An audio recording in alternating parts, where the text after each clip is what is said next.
Hello అండి, welcome to our channel. ఈరోజైతే సింపుల్గా చికెన్ కర్రీ రెసిపీ ఎలా చేసుకోవాలో షేర్ చేస్తున్నానండి. పీసెస్ అయితే జ్యూసీగా ఉంటాయన్నమాట ఇలా చేస్తే.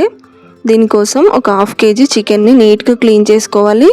దాంట్లో 3 స్పూన్స్ సాల్ట్, 3 స్పూన్స్ కారము, హాఫ్ స్పూన్ పసుపు, అలానే ఒక 2 స్పూన్స్ అల్లం వెల్లుల్లి పేస్ట్, 3 to 4 స్పూన్స్ పెరుగు వేసుకోవాలి. ఈ పెరుగుతోనే అండి మనం చికెన్ అయితే కుక్ చేసుకోవాలి. వాటర్ ఏమీ వాడొద్దనమాట. ఈ కర్రీలో చికెన్ మిక్స్ చేసుకొని టైం ఉంటే ఒక హాఫ్ అన్ అవర్ మ్యారినేట్ చేసుకోవాలి, లేదంటే ఒక 10 to 15 మినిట్స్ అన్నా చాలు. అలానే ఒక పెద్ద సైజు ఉల్లిపాయ, ఒక 2 పచ్చిమిర్చి కట్ చేసుకోవాలి. చికెన్ పీసెస్ మంచిగా మెత్తగా కుక్ అవ్వాలంటే ఇలా వెడల్పాటి కళాయిలోనే చేయాలండి ఈ కర్రీ అయితే. అప్పుడే మంచిగా కుక్ అవుతుందన్నమాట చికెన్ కూడా.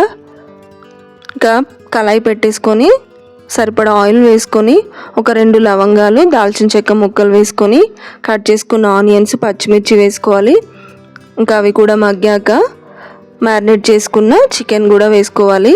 మూత పెట్టేసుకొని సిమ్లో ఉడికించుకుంటూ ఉండాలండి.